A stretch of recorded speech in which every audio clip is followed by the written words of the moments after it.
Purple eye in the canyon.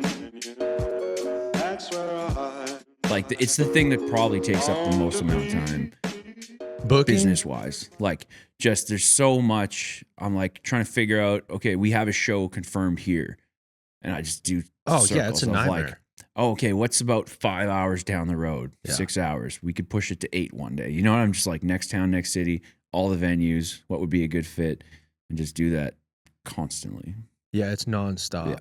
And just trying to like stay organized to follow up. There's some people that yeah. are so good at it. Well, so They're like really like diligent. my disciplined. manager is really good at that. It'll be like if I touch base first and then connect them, and she does all the, if it's a show contract or just like whatever it is, she'll do all the follow ups. She'll be in touch again because, well, I'm sure venues are so weird sometimes. It's like, yeah, sounds great. This date works, and then any other information is like in the difficult abyss. to get. Sometimes for like a month. She's like, I left a voicemail, sent another email, and then, oh yeah, they got back to us.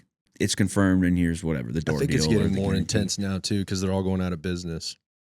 I'd imagine it's tough, and then you have, endless amounts of artists that are trying to play, and they're from brand new to really established, and you're like trying to figure that out. And if it's some person they've never heard of coming like from Canada or even now from Nashville, just like we don't know who you are. Well, like a lot of those old historic, super well established venues like here in Texas, a lot of them are going out of business. Are they? Well, I don't know. Well, there's no built-in crowds anymore.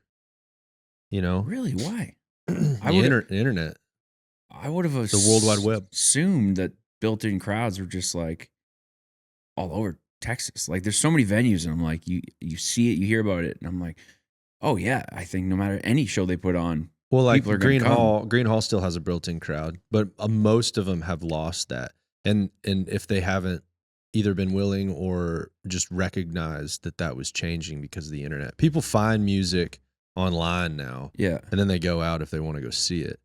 But pre-internet, like you either heard music for the first time on the radio or you heard it at a venue. So it's like you go down to your local watering hole, go have a beer, and you discover a new band that's badass. Yeah, that's true. That just doesn't happen nowadays. How do they fix that? Not, or at least not as much.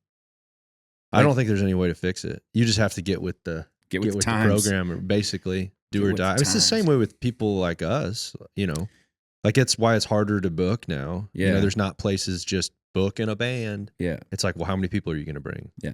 Which is different than I think the way it used to be. TikTok followers do you have? Yeah. Like, damn it. Which there's two sides to that. Like it's cool because you maybe don't have to go. I always think about like some of those guys in like the 70s, 80s, 90s, when they didn't have the ability to reach like tens of thousands of people by just doing a video on their phone. Yeah. They had to go play like 250 shows a year. Yeah. And then they got like a drug addiction and alcohol addiction, and then their wife left them and their kids don't talk to them anymore. So cool. It came at a cost. Yeah. It came at a cost. And sometimes I giggle when like if I'm like, we just got to go play a bunch of shows. Sometimes I think about those guys, and if they would just be like, what? You don't have to do that now. You got a phone to connect. Why do you want to do that? I think I actually like, there's a lot of heat on, Spotify and social media and stuff. And artists are like, we hate doing this part of it. But really, like, you can just send anyone a message, and sometimes they might see it. Like, you can never do that before. I could discover artists, where I would never be where they're touring. And my playlists that I listen to are full of artists like that. Like I don't discover artists on the radio ever.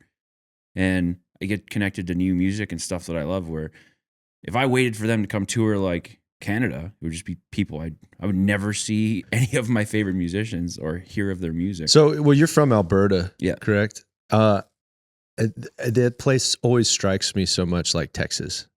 Yeah, definitely. Just even the way you guys are. Yeah, you're a part of Canada, but you're like almost like your own little country up there. Totally. Right? Texas kind of has that same vibe. And then a lot of the people I meet, other than the accent, it's like most of the people they kind of have a similar personality type, even like similar humor. Yeah. And it's even different than like Wyoming and Montana. It's like just like I don't know. It's kind of I've heard it called the Texas of the North. Oh, really? A lot of times, yeah. And then so the music scene is a little bit like that too. There's people I find out about up there that just crush it. Yeah. and then I've never heard of them. Yeah, So- it's not as like, you hear from a lot of people that you can have almost a whole career of playing all over Texas and not really have to leave if you don't want to. It's tough to do that in Alberta with, we just don't have it's not the same population. It's not the same amount of venues and stuff like that. But you can definitely, most of our Canadian stuff, like we have a big run. We're doing kind of coast to coast, but we'll go in most of those shows. It's like a couple in Ontario, Manitoba, Saskatchewan. And then we're doing a bunch in Alberta before we go to BC. It's like our biggest market in Canada is Alberta. Yeah, but you don't go east at all. I mean, I like it. Like we're starting east. We're starting in Ontario and coming across. Like East Coast, it's kind of tough. I find there's, again, with the venue thing. Like we tried to start the tour right on the East Coast, and it was just such a hard time. Venues getting back to us and stuff like that. Where I'm like, let's just start here and go this way. Yeah. Yeah. So why'd you end up moving to Nashville? What was the point of that? Because with the internet, why didn't you like kind of stay more remotely where you were at? Well, I was traveling to write in Nashville for the last couple of years. Just hearing it's Music City, it's the heart of this and that. I'm like, all right, let's go check it out. And the co-writing stuff that happens was like very strange to me. I'd only ever written by myself. It was also very intimidating, I found. But once I kind of just, pushed myself out of that comfort zone a little bit, I found it to be really beneficial. Like, even if the song, what we're talking about, if the song that at the end comes out and I'm just like, maybe it's not for me or I don't love it, I always learn something in a song, writing with new people and, people that do it every day. Whether it's something I learn and I want to take on, or it's something that I want to avoid falling into. So it was just, every trip was so valuable, and being there, like in like the social scene of it all, I found super valuable building this as like a new artist. So it's like, well, if all these trips where I'm going 3 or 4 days at a time are this valuable, why not move down and check it out? Yeah, but that was like a tall order because you got, how many kids you got? 4. Yeah. Oh, I thought you had more. No, 4. Oh, I mean, sorry. I'll have more. Hopefully. Yeah. I'd like to have Oh, more. okay. Yeah. Yeah. Sorry to sound disappointed. Yeah. Oh, that's it? I thought you, yeah. You had I a thought you had football like team. 1,000 of them. Yeah.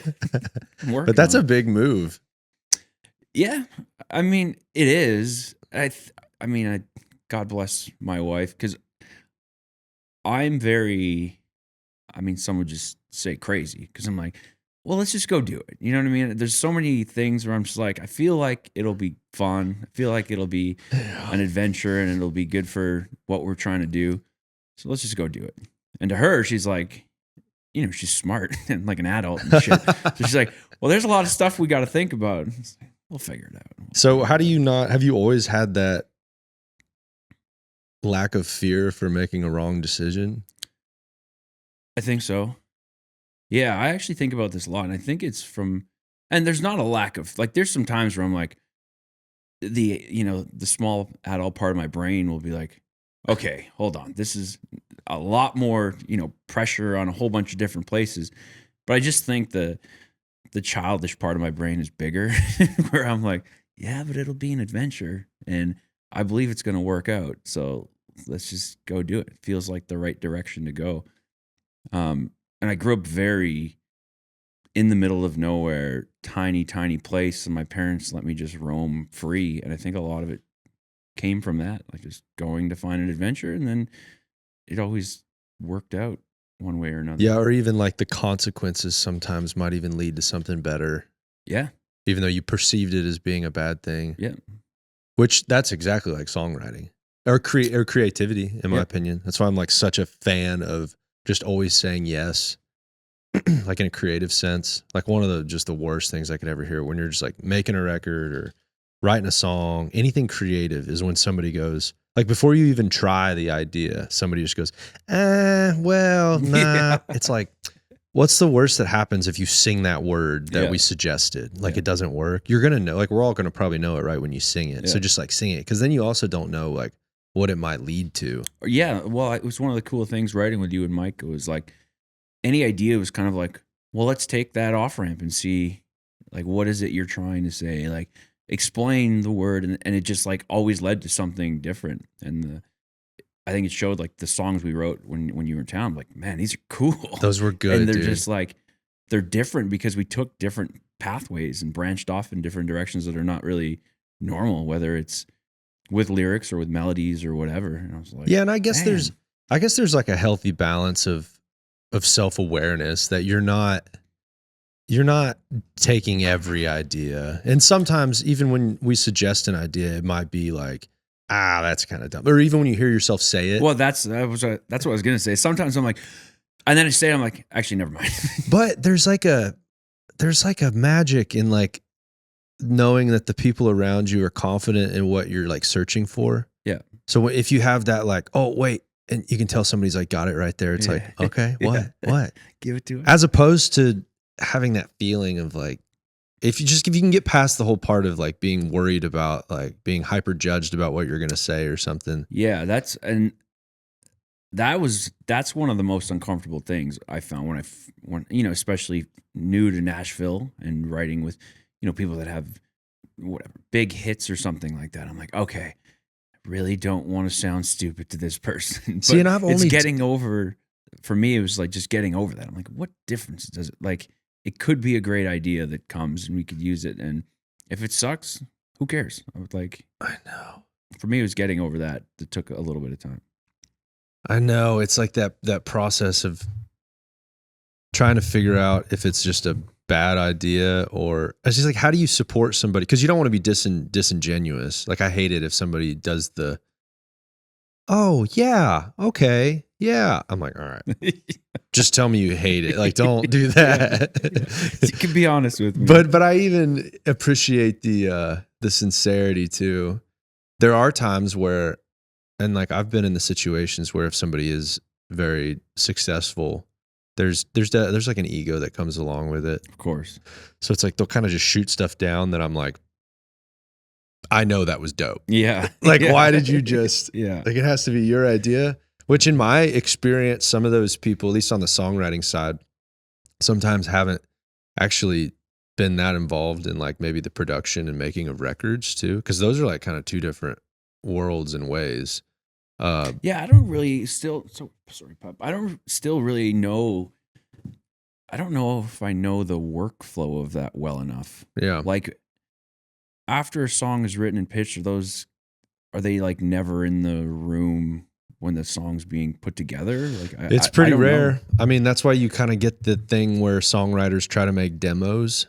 And I think the whole system is backwards about like how, I think I was talking about this on another pod I did, but you have the best musicians in the world in Nashville Yeah. that you hire to do these sessions, right? But when you walk into the sessions, you typically have these demos that have been fully thought out and like they sound great. But it's already guiding that expert. Yeah, and Yeah. it's like these three songwriters that did the demo together that are like they can halfway play the bass or whatever and put a track together. They Yeah. created the demo, Yeah. which is like the arrangement of the song musically. And then you get the best musicians in the world copying that. And I say copying, like they're, they're going to make some changes and Yeah. stuff, but for the most part, like they're just Yeah, the roadmap's there. playing what they did better. And it's like, but how do we know those decisions that were made were like the actual best Yeah. decision? Like, isn't it backwards? That's a good point. I never thought It's about like, why that. would we not have the best musicians Like- creating the music? Yeah. I find it to be, and that's why like I've focused a lot here, like in the last year or two, on finding like really good musicians to write with, because a lot of them will be like, "Oh, I don't write songs," and I'm like, I'll tell you right now, you can write songs, Yeah. like, but they might not be lyrically that great, or maybe if they have somebody else to just guide Yeah. kind of the ship a little bit, and then they're able to, because I've had a lot of success with just playing with like a great piano player, like a great guitar player, and they'll just be like, "Oh, what if we went to this instead?" And Yeah. I'm like, "Good, I would have never thought of that." Yeah. And it might like open up the melody in a way that when I'm sitting around with a bunch of like 5 dudes banging on an acoustic guitar, like we never would have played that chord to go there on that melody. Yeah, I agree with that. Like one of my big limiting factors in songwriting by myself is like, I know 4 country chords, but it's like, Yeah. I don't know how to explore other places. And like you said, there will be a chord progression or something that I would never think of. And it completely changes what's available to me, like even in my brain. So yeah, I see that being a ton of value. So how do you think, what's the way to do it? You think like lyrics maybe and melody and let the musicians like run with that? I think it just needs to be more of a collaborative effort. Yeah. It just gets so regimented. Like, you do this, then they do this. And I'm like, guys, I think this is all might be like commingle, you know? Yeah. Yeah, I mean, it exists that way. Like even in just the process of making a record, where it's like you have the engineer that records the session, and you have a producer that's supposed to be overlooking the whole process. But then it's like it moves into editing, and then it moves into mixing, and that was kind of that's like why I got a studio, and then I work with an engineer who works with me full time, is so we can. It's like, yeah, if we're mixing the song and we need to make some edits and do some if we need to recut some vocals while we're mixing, because it's just not sitting in there right. Like, let's go freaking cut some vocals. Yeah. Like, but I don't know. And that's a luxury too. And I've, spent a lot of money to be able to have that luxury, but I just don't know if it's just like, it starts to become so cookie cutter. Yeah. And it's like, well, yeah, you're probably going to get the same product as everybody else if we're all doing it this exact same way. Yeah, it's true. I always thought like it would be cool to be in a, like you think about bands throughout time where they're like go right as a band and like, all the musicians in there, there's parts and it's going places and there's jams and stuff that you don't necessarily write those in when you're in a writing room. Exactly. And I think like that would be really cool. Just like going away with the band and even bringing extra people, more musicians that are really talented and like creating a song all together and then being like, damn, I would never have wrote that by myself in a room with my guitar or whatever. Yeah, you just really concisely said what I was struggling to say for like 5 minutes. Oh, you're welcome. Yeah. See, that's how co-writing works too. That's true. Like you could give this big long, and they're like, "Oh yeah," like this one line. Yeah, like, and you're like, bingo, oh, that's it. So, what was it like growing up in Alberta? You said you're friggin' super remote. Yeah, Did you have a bunch of siblings? No, I've surpassed our family count myself already. I had an older brother and a younger sister. Yeah, okay. So, but I mean, it was such a small community that I grew up with friends that were like my siblings anyway. Yeah. It was just like staying at our house, sometimes be in a fight with their parents and run away and live at our house for a week or two and vice versa. And it's just, the community was like, I want to say it probably maxed out at like 300 people. Whoa. And like on thousands and thousands of acres, like huge. It's like a little indigenous community. So it's called Métis settlement where I'm from. What? Say it like again. Métis. It's like in Canada, our indigenous like I-Matey are like no, it's like a half breed. So God, dude, it trips me out every time you say that. Settlers. Like the first time you said that to me, I went, "Oh, yeah." I said, "Can we say that?" And you go, "I can." Yeah. So, well, that's what it is. It's like the original settlers and the indigenous of Canada that lived there made like this type of people, and they're called Métis. So I grew up on a Métis settlement, which is a lot like a reservation. But Métis is specifically like 50-50? I mean, it is. It kind of gets mixed. Yeah, like so. But you have to be mixed. That's right. You can't be full. Okay. Yeah. All right. But it's like one category of the indigenous people of Canada, or recognized as. But basically what it means is there's little settlements of Métis kind of throughout Canada, and it's a ton of space and like land for a small amount of people. So the community is tiny. There was like, one street that had a school and a post office and like the little office. And that was really it. So you kind of know, you know everyone in the town, or if you call it a town. And so growing up, it was like, yeah, I had a older brother and a sister, but like all the other kids your age, at one point are a friend of yours or an enemy of yours. Like, but you know everyone. Yeah. So what'd y'all do? Did y'all play sports? Yeah, I played hockey my whole life, like from probably 8 or 9 years old until my mid-20s. I joined the military, but it was all hockey. And then when it wasn't winter, it was just outdoor. Just I just typical run around country the kid. bushes. We'd shoot guns and go to the lake. And Is it like poor, like low income? oh yeah, Okay. yeah. Community is very well. It's like settlements, like reserves, are kind of the same. The same problems that reservations have Yeah. with addiction and that kind of stuff, and low income. And then there's also money that comes from the government, and there's corruption, and like all of those same problems are sort of the same on settlements.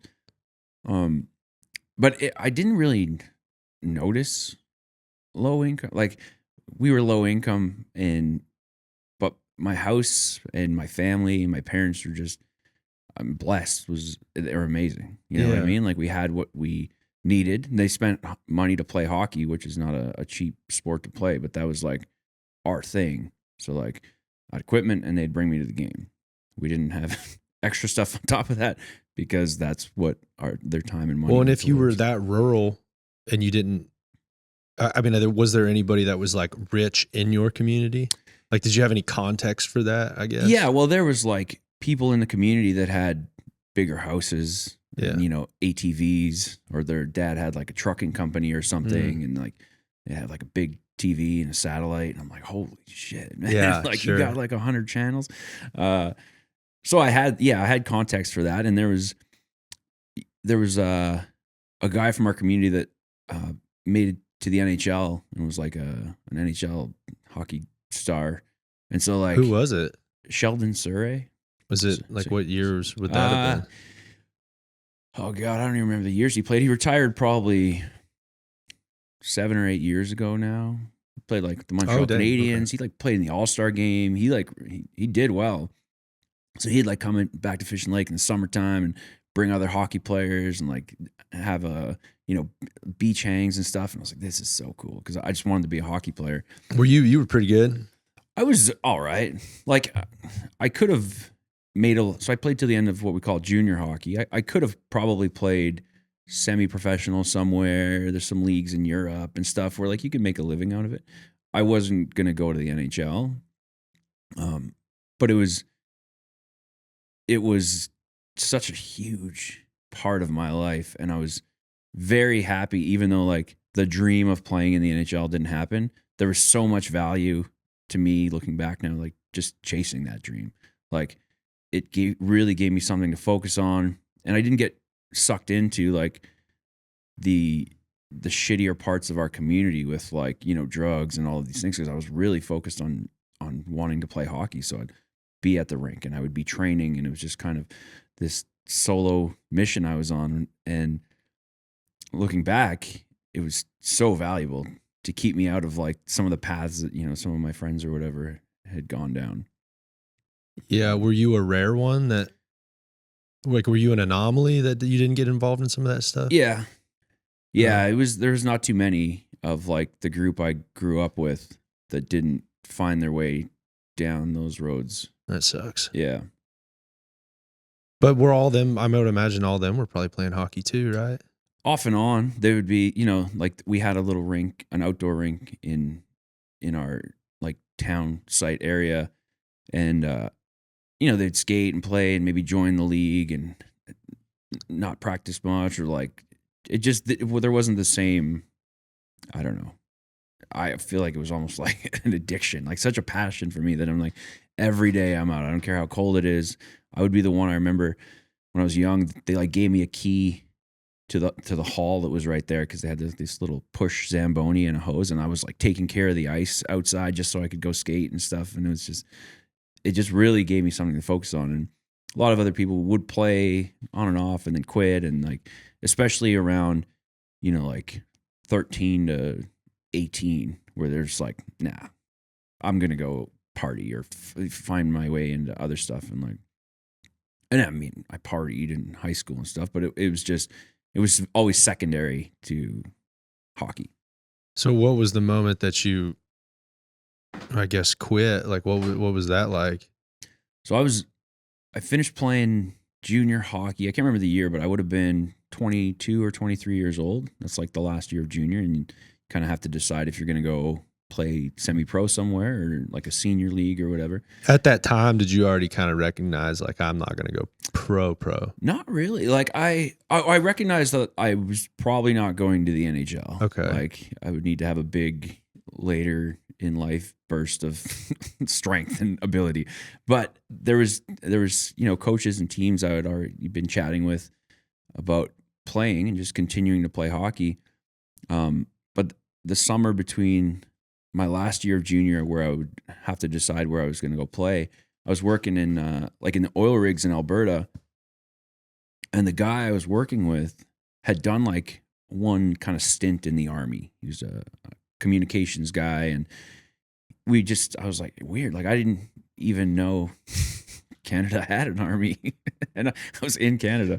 He's like, what? I was like, I thought we just had like, the peacekeepers that go do stuff. And he's like, are you joking? So we talked about the army a lot, and I was just figuring out all this new stuff. And then you hear in the news, like, yeah, guys are in Afghanistan and stuff. I'm like, oh yeah, I guess I heard that.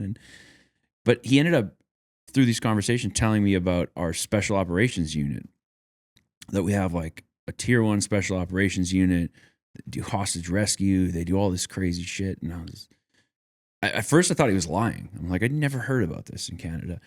So I remember going back like the day we talked about it and getting on the dial-up internet and like seeing if there was any information on this. And there was like these weird like sketchy recruiting videos they had out, and like a couple people had written books before. And I was like, no way. He was like telling the truth. And so I remember just drilling him about it as much as he knew, which wasn't much.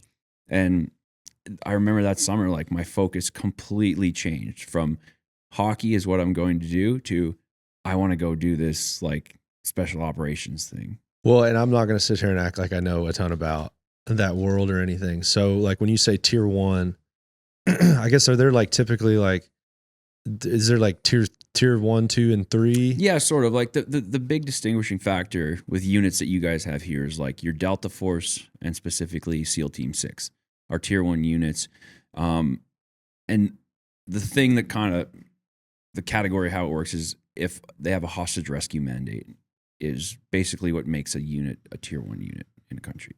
A hostage rescue mandate. Yeah, so like if they're like the top hostage rescue team that a country has. So I actually think another like your domestic FBI HRT has kind of the same thing. So like there's a big hostage rescue situation, and now local SWAT and stuff will do it. But if there's like, you have someone taken overseas somewhere that's like, an ambassador or something, the people that are going to go and try and get that person out safely will be your Delta Force or SEAL team. So then what are like, is tier 2, would that be more like a Marine recon? Yeah. Or like Rangers, okay. Green Beret, like still doing special forces and special operations things, but generally aren't the hostage rescue team. Then what's a tier 3? How far down does that go? Oh, I don't know where the tiers go beyond that, but it's okay. Like you'll have, because, Army units will have like a recon det or platoon or something, and it just gets a little more specialized, but generally it's talked about with like tier 1 being the groups and units that do hostage rescue along with all the other special operations stuff, and they'll be like the ones that go after high value targets like gotcha. Bin Laden and all of that stuff. Okay. Yeah.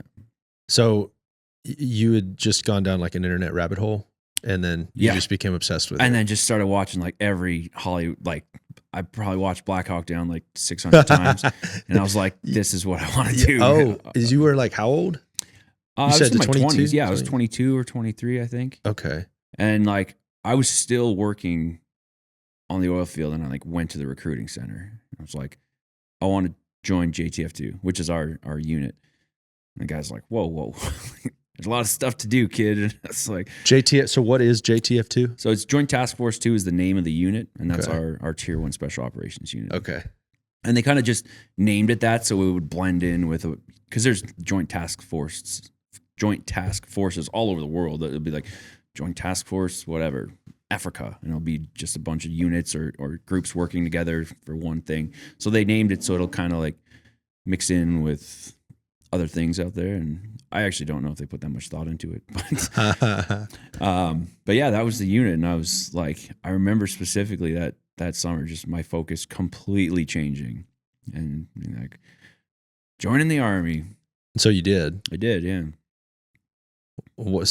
I've always been curious about what do they call it? Like where your tryouts for it. What is that called? Yeah, so the way it works is you have to. Well, no, I mean like what is the selection? basic training? Or the basic training. So, well, like, 'cause you watch these shows and they Yeah. always make it seem like it's so difficult, but I mean, it was, dude. well, especially being like a hockey, like playing sports and Yeah. like growing up rural. I Yeah. just like there's times that I'm like, well, it couldn't have been like that much worse than like 2-a-days in August. Yeah, I heard terrible stories about like boot camp and basic training. Yeah. In order to go on selection for the unit, for the tier 1 unit, you had to do 2 years first in the regular force military. So I'm like, all right, let's get this started. So I trained my ass off to go to boot camp. And you were basic probably training. already in pretty And good I was shape. already like playing hockey. I was in like peak physical condition of my life to that point. And I got to basic training and I was like, holy shit. Really? And I definitely didn't need to train that hard. I just found it more annoying than anything. Like, you're waking up super early. Yeah. People are yelling at you all the time to do really dumb things, seemingly. So is that the stuff that kind of ends up breaking people more than anything? Yeah. Well, I mean, physically, it was hard for people that didn't prepare and just showed up, and like boot camp is what made them lose 20 pounds and learn to do some push-ups. But like, I was like, look, if I want to go to tier 1 unit, I got to be physically ready for it. So I prepared a lot, and I just found, boot camp was just annoying. It was just like polishing boots that are already super shiny and people yelling. And I get it, because they're taking people from such a large, like from every spectrum, like 18-year-olds to 40 whatever year olds, all different levels of physical ability, mental ability. Some people have never lived on their own before. They don't even know how to like clean their room. So a lot of it is just drilling in, take orders, and pay attention to detail, which some people really needed. Oh, I could have used it. Yeah. Holy cow, I could have used it. Really? Oh my gosh, yeah. Just a little bit, some more like discipline like that. Yeah. At the same time, I don't know if I would do what I'm doing now if I'd have been hit with that kind of discipline at the same time. Yeah, because maybe. part of like my like just flying by the seat of my pants and doing my own thing is like that doesn't jive with the military. Yeah.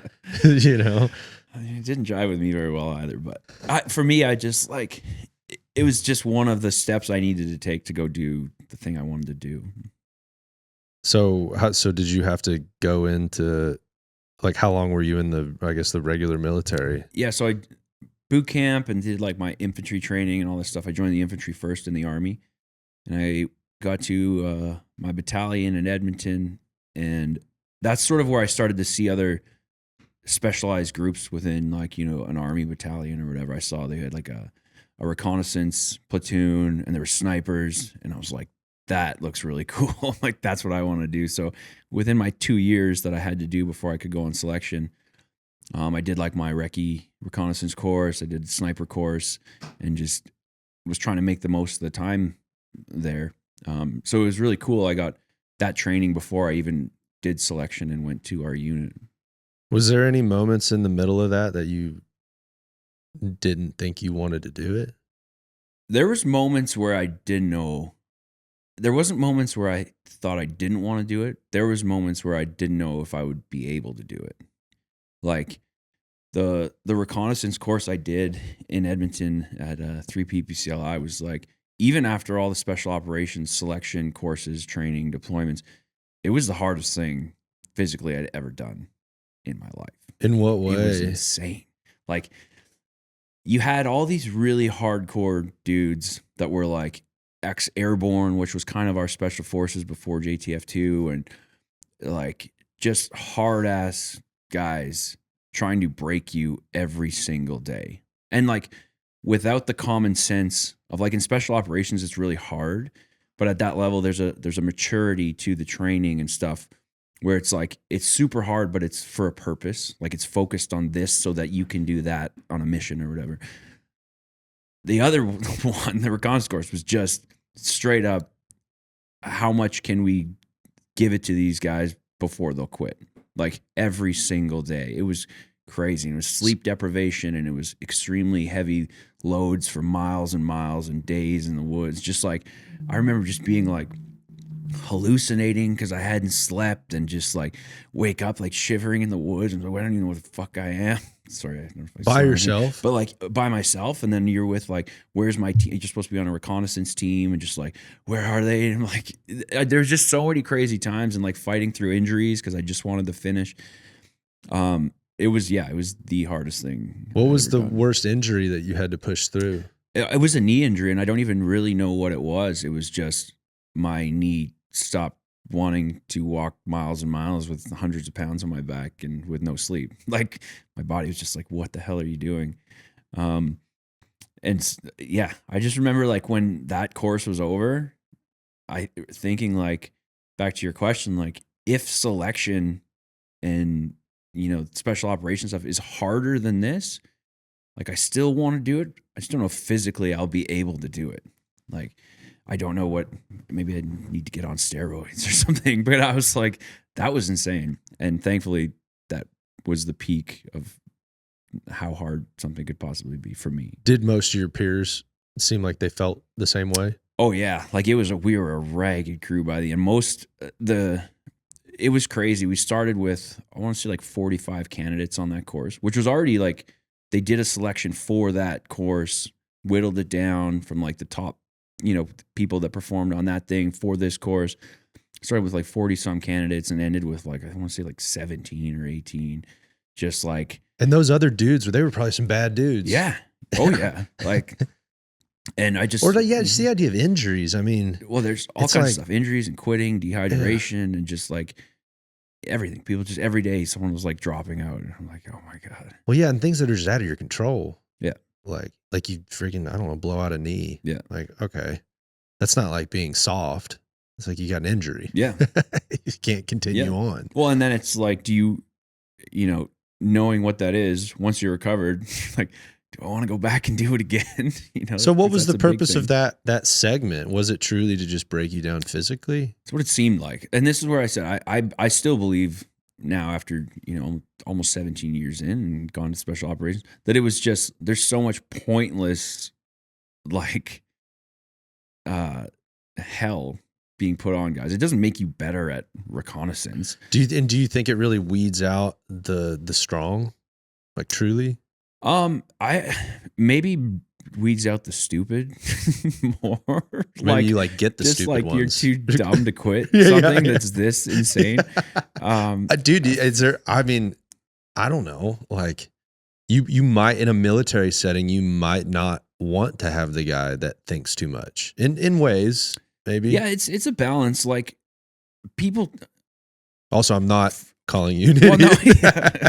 For the record, you fit the description. yeah. But no, it's a balance because like a lot of people assume, because they're told this, and officers say this in the military, like your job is to take orders. And I never looked at it that way. All right. Not for a second. Well, and the way your whole thing ended was, I mean, that was kind of like a prime example. Yeah, exactly. Yeah. And just throughout my whole life, I'm like, well, no, I'm a thinking individual. I know how the whole system works. And sometimes I'm like, yes, I will polish these boots in basic training because it was in view of getting to a different place. But, even I remember deployments overseas, missions, all this stuff. Like we're doing our own thing as a small team and trying to fit what we wanted to do and sell it like to a chain of command, let's say, to get to a certain place and do our job. And it's like, it's nothing to do with their order. It's like, what is your own mission as a team and what do you want to do? And then let's go figure out a way to do it.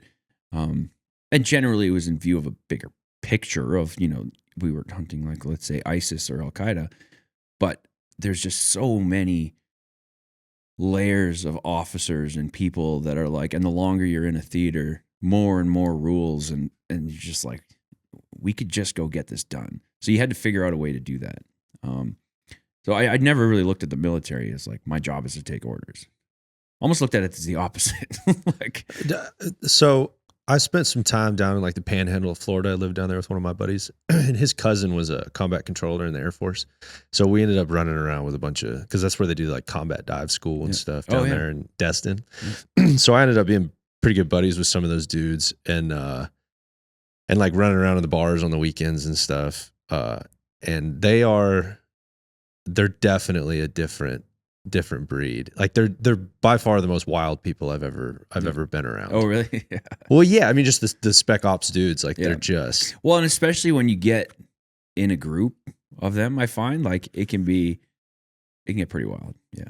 I think because I had heard you talk about at one point the way that they drink, like, and just the culture around that. Yeah. I think I was telling Micah about it the other day too. Is like these, because they all play rugby too, and they would just, but they all worked out so much. Yeah. And they would just like, they get done working out or get done with a rugby game, and then we'd all go to the bar and just drink pitchers and pitchers of beer. Yeah. But they'd be up at 7 a.m. the next day, like doing their thing. I just have never really quite seen anything like that. Yeah. So obviously it does cultivate this type of person that like they don't follow orders that great. Yeah. And you kind of want that to a certain degree. Yep. But then at the same time, they have to fit into this, like, I don't know, giant, almost corporate entity. Totally. Yeah. You're like a small piece in a very gigantic system of, things that have different agendas than you do probably a lot of time as an individual or whatever. But you have to be the person that when you're sitting there hallucinating, shivering in the middle of the woods by yourself, you can take care of business still. Yeah, exactly. Like, how do you find that person? I don't know. And it doesn't surprise me that they oftentimes have a really difficult time, like, getting back into society and normalizing. Well, that's like one of the things, getting out, and now I just do music full time, but all of it, especially if you spend any amount of time in the training, in the deployments, in the way your brain has to work to do that stuff, you just become a very different person than like normal people. And then you get out and the whole system is like, okay, now time to be a normal person again. And you're like, but there's like no part of me that's a normal person. Mm-mm. The way like and I don't think it's like, it's not brainwashing, and it's not even like the trauma side of stuff. I don't really look at anything that way in a negative context in my life, but it's just my brain sees things differently because of the way it's had to see things in order to do this job. And then it's reinforced a bunch of times where I'm like, oh, I see the world this way. Oh, wow, it saved my life today. Like, do you know what I mean? And then something else, and then, oh, wow, it really works. So it's constantly reinforced, and you just come out the other end a different person. And I think a lot of people have a hard time being like, oh, I can't get back to being normal anymore. And I think a lot of people struggle with that. I think that's one of the big things. And it's not even really recognized. It's like, oh, you have PTSD or you don't. It's kind of the assessment after. And it's like, interesting. I think it's different than that. I think it's like you just have a lifetime of different experiences, and mental health specialists and psychologists, they don't know it because they've never gone through that. And the textbooks talk about a checklist of symptoms for PTSD or whatever it is, depression, anxiety and stuff. But it's just it's a life of a completely different path than the one that is normally traveled. That's how I see it. So why do you think there's some guys that seem to like assimilate back into society, and then other ones just have like a way tougher time? I think it's a combination of things. I think upbringing is one of them. I think about this a lot. I think preparation is another one. I think a lot of guys get into it young with like not a bad thing, but like, I just want to serve my country, and that leads to the person that's like, I'm going to do whatever you say because I'm serving my country. And sometimes on the tail end, it'll be like, and especially after guys struggle with this, like, I don't agree with what my country was doing there. And I didn't know, that this particular war, this thing wouldn't align with how I feel later. So there's a sense of almost guilt for having done crazy things on behalf of your country and not agreeing with the agenda anymore. So I think that's one of them. I think the other one is a lot of guys that get into service, they want to do it as, in service of their country and their people and protecting. And when you go overseas and something crazy happens, let's say a teammate gets shot or your whole team gets blown up or something, it's very hard to be like, I'm the only one left. I didn't protect them, whether you could or you couldn't. There's so many scenarios that happen where someone was helpless. Like no matter how good you are or how trained you are, a person that's your brother and friend and in this together with you gets shot right beside you. Or, like it's happened a ton in Afghanistan and Iraq. A team will get blown up and there's like one survivor.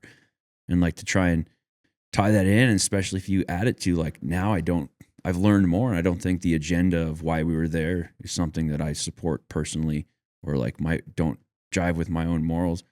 It just can be a really hard thing to overcome. So did you have to when did you come to that realization? This is all, I've just kind of been thinking about it more because my path I'm very grateful for, like from my upbringing, and I prepared a lot getting in. I joined knowing that it was going to be a very serious job. So I did everything I could from realms of like mental resiliency just to try and make sure I had tools, like I would be like, I was like a hippie overseas. Sometimes, like we would go do a hit and I would come back and I would like literally do a meditation for as long as I could. And I would journal and I was reading things and I was just like trying to gather all the tools to keep myself processing things as they happened instead of just like putting it deep down inside and being like, I'll deal with that later, And I think that helped me immensely. I think that's something that's missing in most forces. And I think sometimes it's to get the most, like this amount of years out of someone in the most aggressive way possible. And then you're like, okay, you're done. We need the next crew of that. And it's to a chain of command. I could see it being like, hold on, why is everyone sitting around meditating and doing these things?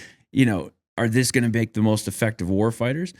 And I think yes, but I could see that if we're like, here's what we're doing all the time, it'd be like, maybe, that's not the way to do it. But I just tried to go through that and process things as they were happening as much as I could. Now I still have like, honestly, if you take a checklist of PTSD symptoms, there's a bunch of stuff on there that are like fit my personality or day-to-day life or how I see the world. But I also don't look at it as like, here's this acronym thing that you have that makes your life shitty. I actually wouldn't trade almost any of them for whatever the flip of that is. Do you know what I mean? So like an example, they call one like hypervigilance. So like when you go places, you're just paying more attention to things or where I'm sitting and who's coming in and what a threat is in the room and how it could get out or do something if something happens.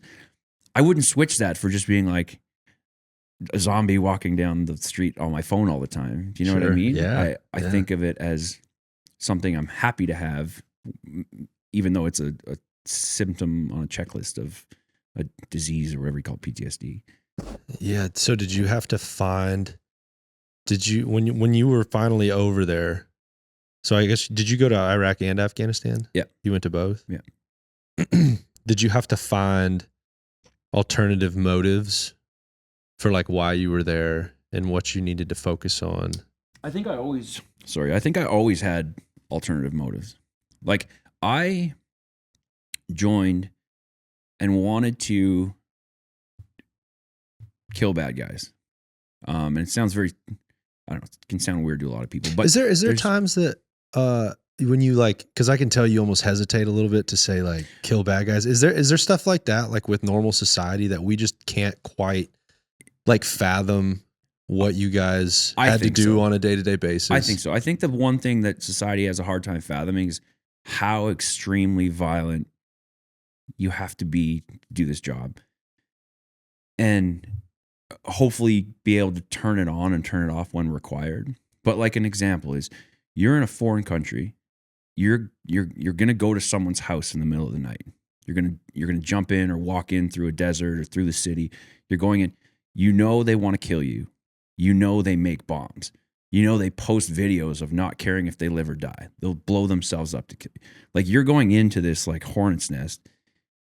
You have to be the most aggressive, violent being that you can possibly conjure up for that part of your day because everyone else in your team is relying on it. And it's like, and then you have to find a way to like hopefully dial it down when you come back, and especially when you come back home. Or and like come when back you're to your talking country. about it, it's like kill bad guys. It's like, because if you said maybe what you guys might say before you like breach that door or whatever, or Yeah. like when you guys are getting ready to go that morning, we might be jarred by the way you guys might talk about it, even though we like Yeah. can't, because we just can't we just kind of live in a little fairy tale world. Yeah, so I say kill bad guys because it's like most people are pretty comfortable with that from movies and Yeah. stuff. You know what I mean? Like Yeah. everyone's seen Arnold movies and stuff. They're just like, yeah, killing bad guys. But I can see how if you were the one that like had to do that, I can see how almost like you're pretty I guess just like self-aware, but I can imagine there might be people that could grow a little bitter with like constantly having to kind of filter themselves maybe and like things that they did, which is a part of like assimilating back into our culture. Cause like there's just nobody that, and I could actually find that it might be frustrating to talk to kind of ordinary people, and when they try to relate to you or they tell you the stories about like whatever, their grandpa or something. Yeah. That would almost like, that would probably annoy me. You think I don't think I get annoyed by it.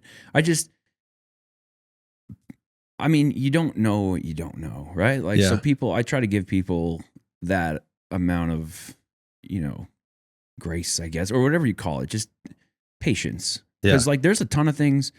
Like now I'm playing music, and there's a ton of places I probably sound really stupid, or I'm just like, to people that have been doing it a long time. So like, I'm now in a space where I don't know a ton of stuff about the music industry or about, guitar and songwriting, just all this stuff. So I can appreciate that if someone else is going to give me a little patience in, this new thing, like I should be doing it to anyone that, has a war story or has something that they've gone through. And I'm like, yeah, it's. Well, I guess my point is I can empathize with guys that maybe carry some like bitterness and resentment towards like ordinary society.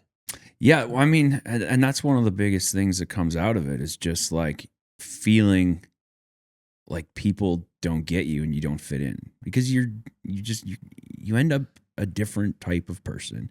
And there's like a lot of jobs and a lot of different paths in life that make everyone in society a different type of person in some way. This is just one of them. Do you know what I mean? It's like if you grew up your whole life addicted to drugs, living on the street, like even if you come clean after, you're like, your whole journey was different. You're going to have a different perspective than anyone that, went to high school, went to college, 9-to-5 job, and they have, what you call a normal life. Their whole perspective and view on life is going to be drastically different. The things people couldn't understand, like, sleeping outside under a bridge for months and like, you know what I mean? Just like all of that stuff. And I've never done it, thankfully, but like that type of person will have a completely different perspective on everything in the world. Yeah. I was hearing a little bit about your story. I was like really fascinated by some of the horrors of war that I had like never even really considered. You always consider like, yeah, okay, killing bad guys. They're bad. We're good.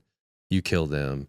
There's collateral damage in the middle because there's civilians and stuff. Yeah. But when I heard you talk about the sex trafficking that happens, that was like I was like almost inconceivable. Yeah, it's crazy. Like it added another level of like fire. You know what I mean? For me, when it's one thing and a terrible thing, but you saw ISIS, I don't know if you saw it or not, but they were posting videos of just like executions, beheading people, like terrorizing full cities and sweeping their way across countries. Like, and I'm like, okay, that's all very bad stuff. I don't think it's good for humanity in general. I would like to go and kill as many of these people as I can. And then you hear about that kind of stuff. Like I didn't learn really about much of that until I was in Iraq. And you heard some stuff, but it was like, I really learned about it when I was in Iraq. And I was like, okay, this is. Did you like confront it firsthand or like what? No. So it was actually what happened was you hear it through intelligence reporting and stuff sometimes. And I'm like, okay, I'm going to be on the lookout if we can kind of see anything like that. But Thanks, bro. there was this ISIS fighter that got captured. Do you want more And coffee? yeah, sure. Let me I feel like, in the middle of talking about sex trafficking, it's a get good a little time. more caffeine. It's a good time to ask if you want more coffee. So there was a fighter that got captured, and he was bragging to a reporter that was doing like an interview, post-capture interview or something. This came out in an intelligence report about just like the amount of young girls that he had raped, essentially. Just like they were captured through this ring, and they bring them into like the battlefield for guys that are recruited into, this was ISIS at the time. And I was just like, whoa. Like, and so it was, and he was bragging something in the number of like 200. Whether it was true or not, I don't know. But it was like a new way of me looking at killing people, where I was like, every person or airstrike or sniper round sent, where I'm like, that could potentially be 200 less young girls that go through that. And so Unbelievable. a fire was lit, just stacked bodies. I just can't even like quite. I don't know that. I've had some of my buddies like talk about some really messed up stuff they had seen. I had never heard them talk about like that specifically. And it's so at that time, were you aware of like why you guys were technically supposed to be there fighting a war? Yeah, I mean, I was aware of it, I think, since I joined. Like, I am not a fan of the government in general. I think there's so many shady things that happen with every government and any party and anything, where it's, and part of it I get. Like, if you're going to have a foreign policy, if you're going to go anywhere, you're going to pick places that are advantageous to your country, whether it's to your country's corporations, or it's to your own interests, or it's to resources. Like, it makes sense that way. If we're going to go pick some place to get involved with, let's also make it good for our country. But I didn't think like we were always doing these things just to be good guys around the world. Like, there's so much money. There's so much, whether it's oil, corruption, or opium, and just a narrative. There's a bunch of different things that I'm like, that's not true. You're not telling the truth to people. But then when you're there and you see that type of evil, like, to me, I would prefer to be, I mean, I'm saying this, I've never served or anything like that, but if my government told me, hey, there's like mass rapes and sex trafficking and this crazy stuff going on over here, we're going to go over there and stop that, I'd be like, hell yeah, let's go do it. Yeah. That's like as good of reason as anything. Yeah. Ironically. And that's like the thing that doesn't ever get talked about. Yeah. Well, and I think like, to get the population on your side, if you're a government. So a lot of it was, we have to go fight terrorism so it doesn't come here. Yeah. And I'm like, okay. There's always more to it. There's always,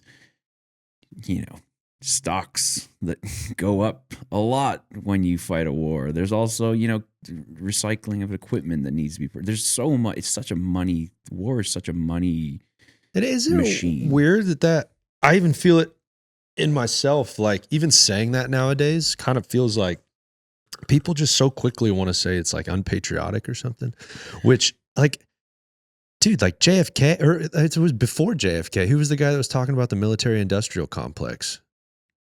It was one of our presidents, but I think it was like Eisenhower. I don't remember who it was. It definitely wouldn't have been Eisenhower, but I think it was like a long, long time ago. And like, why would we feel weird about nowadays, like talking about how there's massive companies and corporations and defense contractors that make a ton of money by going to war? And even, I've thought about this a lot. Like when you go down the conspiracy rabbit holes of like Pearl Harbor and Gulf of Tonkin, like, or getting into Vietnam and stuff, that's all declassified, that was all like a farce and a false flag. The Pearl Harbor thing's a little bit out. Like, have you seen that? Where I've heard a little bit about it. Yeah, they got like, apparently he got info a pretty good amount of time in advance that the Japanese were going to attack Pearl Harbor, but then we like ended up keeping all of our stuff there because it's like we needed a reason to get into the war. Yeah. From like popular opinion. And what a moral conundrum. Like, think about if you are the president and you're like, you know how evil Hitler is and Mussolini, and you know they're like killing a bunch of Jews and mentally challenged people and gypsy, like they're doing all this evil stuff over there. But you can't sway public opinion enough to get into the war, to go do the right thing. So then because of that, you have to stage a false flag. You have to do something horrible to get in, to go do something. Like, oh my gosh. So it's like sometimes I try not to like judge it too harshly because there's a lot of information I don't know. And so it's like, even, I don't know if high ranking people, even at that time, maybe they did know some of the atrocities that were going on over there, and then they needed some other reasons to like sway public opinion to get us there. Well, I think there's like I mean, like with the whole terrorism thing, it was one of the, because no one wants a terrorist in their town. Do you know what I mean? And it's easily understood. So let's go get them over there. But why did you pick this particular place or this particular, or like WMD? You're just like, that sounds really scary. Let's make sure that stays there. And it's trying to balance. Okay, we're doing that, but then you can't have too many casualties, because then the country's like, why are all our sons dying? Is it really that? You know what I mean? It's always this like balance of trying to keep public opinion. And for me, when I joined, it was simple. I was like, I want to go kill these really bad people. I think I'm capable of doing it. I think it's good for the world in general. And I'm like, how do I do that? Well, this place will train me. They'll give me an airplane ride and a rucksack and like access to fucking aircraft that I can call air. I'm like, that sounds like the best way to do it. And so that was it. I didn't really care about our agendas, and a lot of it was Canada just wanted, especially in Iraq, they just wanted to say we're pitching in. Like, here's a little map. We have special forces guys there. Good enough. And we had to fight that a lot because, in my opinion, if it was up to Canada, they would have put us on a fob in Iraq and like said, don't move. Like, don't do anything. Don't get anything. Like, don't get killed. Don't bring the fight to anyone, because we do not want someone at home being like, my son died in Iraq. So just sit tight. We had to battle that a lot. Like, just wanting to like actually go get some stuff done. Just to go get stuff done was always such a pain in the ass. And I remember thinking it seemed so backwards the way I thought it was going to be. I thought I would get into this unit and they're going to be like, go, go, go, hit every night, like no time to rest, like another mission, new target. And it was not that at all. It was us pushing almost every single time to go get work done. What a weird dynamic. So crazy. So would you have to kind of sell it? Like, why? All the time. It was sales pitch after sales pitch, learning what the new rules were in this sector and who the general was, and go try and have tea with someone and convince them why it was valuable for us to be there, and then sell that to Canada and our chain of command for approval to move down here and get a little bit closer and a little bit. It was crazy. It was a pain in the ass, to be honest. Like, I remember my first tour in Iraq, it was just two of us on the sniper team, and we would like brainstorm every night. We're like, let's put on like the most devious way we can think of things, Cap, and think through this. Like, we're in a different place. We know the rules here, where we're supposed to move, what we're supposed to do. How do we just think differently about this so we can go do what we came here to do? What do you mean? Explain that. So, like, for instance, when we first got my first tour in Iraq, ISIS was they had like kind of steamrolled through Iraq, and they were on what the Kurdish line is. So Kurdistan and Iraq are one country to the rest of the world, but it's very much like two different countries in Iraq. So they were pushed up now against a defense line that the Kurds had made. So there's a line of troops, and like civilians would come and just do a shift to protect this line so ISIS didn't keep pushing into Kurdistan. And there was just so many rules based on this like line of defense. And we had one guy got killed from our little brother unit. And that made, like, obviously politicians in Canada just like, whoa. So we were not even allowed to go within a certain range of that line for a while and all these stuff. And we just got there. And I'm like, well, if we can't get to the front lines, then we can't do anything other than, train Kurdish guys to shoot better or whatever, which I had no interest in doing. So we're like, how do we get there? How do we sell something? How do we see what the rules are and brainstorm a way to just get into the fight, which is why we're here. And it was like that constantly. A lot of it was just kind of a facade, like a horse and pony show. Like, we're here. But That's what I mean. Like, I think Canada would have been very happy to just put their special forces there and say, guys, just don't do anything. You can shoot. We got you a shooting range. Here's a really good gym. We got you an internet connection. Like, but it's not the type of people that go there. Do you know what I mean? Like, guys like me are like, no. We you just came here train to do something. these guys to, come on. Yeah, they're just going to sit around. Yeah, good luck. Yeah. Can you walk me through, I'm very, very naive with this stuff. So can you walk me through like a sniper team, what that consists of? Like how many people are typically in that? What, like, different jobs within a sniper team? Yeah, so the smallest version of it is like a 2-man sniper team. And you'll do stuff by yourself sometimes. Because you can, if you only have 2 snipers, let's say on the ground, sometimes shooter spotter works really well if it's very far range. But if you're in a city or something, you could split up and be very effective. So we do that. But like the smallest version is like a 2-man sniper team, shooter spotter. Generally in our unit, you would switch that position. Guys were trained to do both. And then most of the time we would try and get a 4-man sniper team out. So you had 2 shooter spotter teams doing stuff. And it's just, you split up the roles back and forth between shooter spotter. And it's just carrying heavy equipment generally all the time. And a ton of it, 90% is just watching. It's surveillance and reporting and being the eyes for whatever the fight is or whatever the task is. Airstrikes were a big part of it because we're always watching, and we could, we have aircraft and we're like, here's a good target, and maybe it's out of range of sniper fire. Yeah, like 4 guys, and it would be a team of generalists. Like, we're good at shooting and spotting, but everything else is like, you need to be pretty good at medical stuff. You need to be good with communications and radios because you're a small man team. You need to be.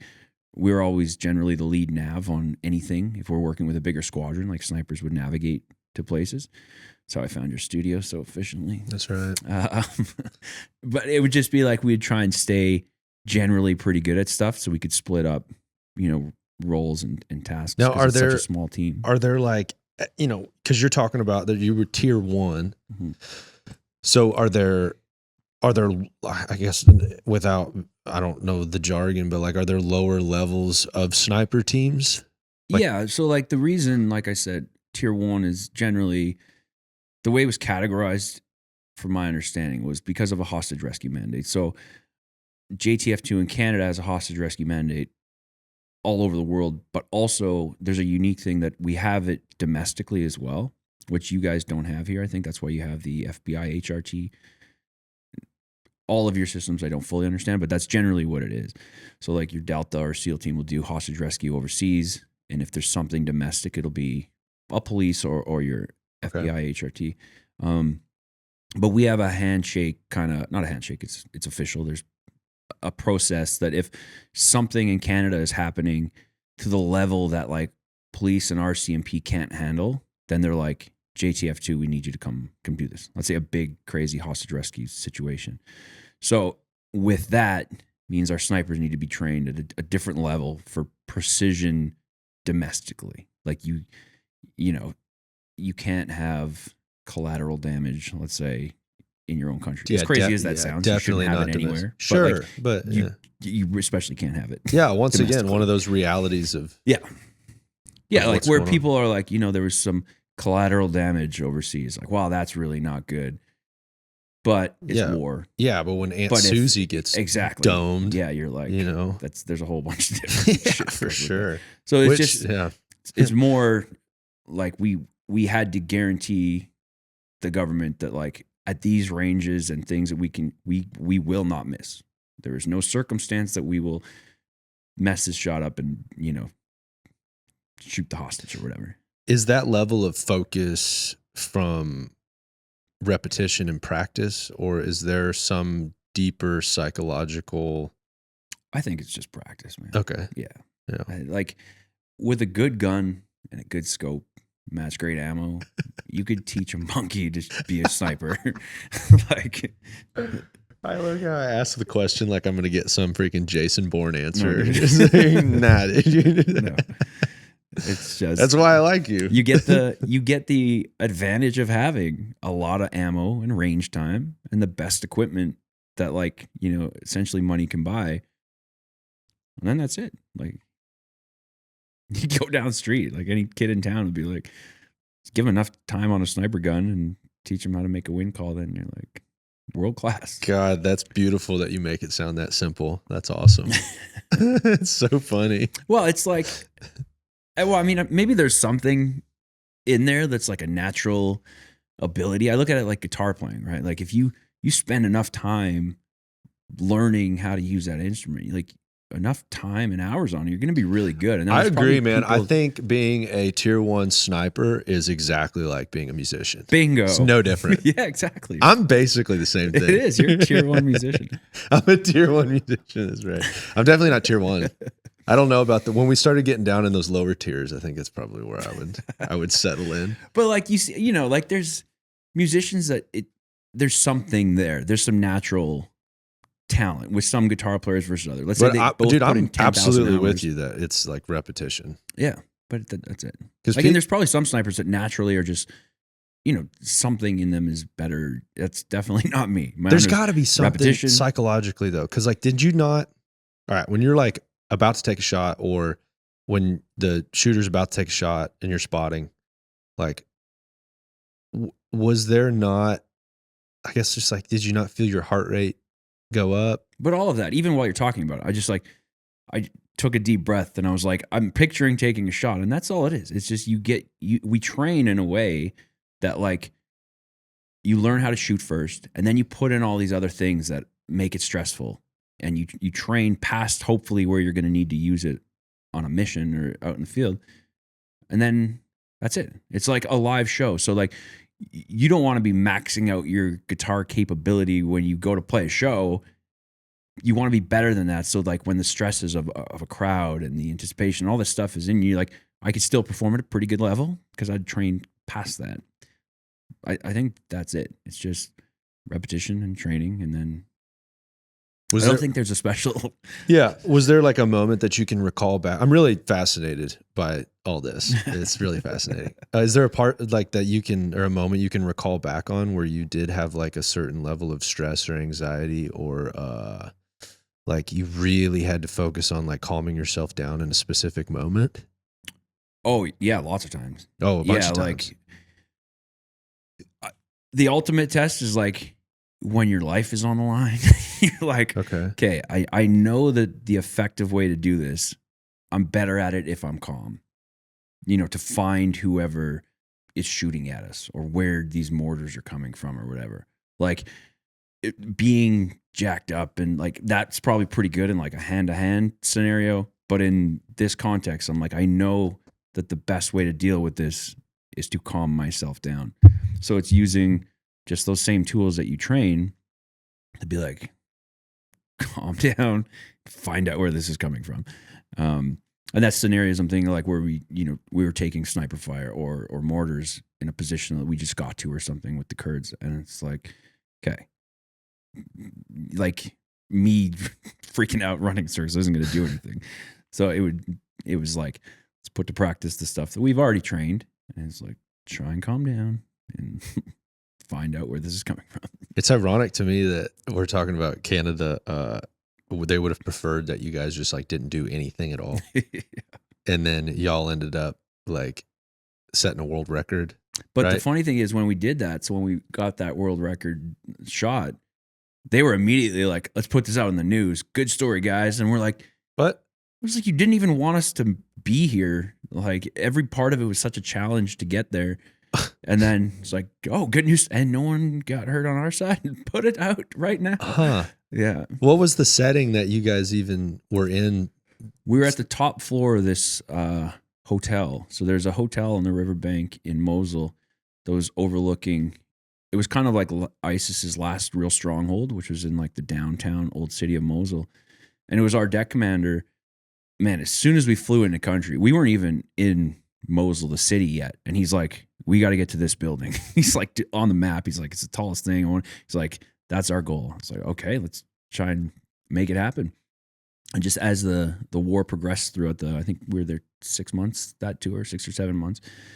It just ended up, because that was like our focus to get there. And we ended up getting in, and it was like this, it was 9 stories, I think. And we were on the top floor, and it was like, I mean, I say hotel, but it's like this bombed out shell of a building that had been fought over for God knows how long, back and forth. ISIS had it for a while, and they like opened it as like an ISIS hotel at one point. You could find images on the internet, the Nineveh Hotel. And then it got bombed, and it got taken back, and like there was Iraqi police force, I think, or army on one of the lower levels, or 3 or 4 or whatever. And we ended up linking up with them through some general and stuff, and they let us tour it, and we're like, we want the top floor of this, and we're like, okay. So it was a position we were in for, I think it ended up being 50 some days.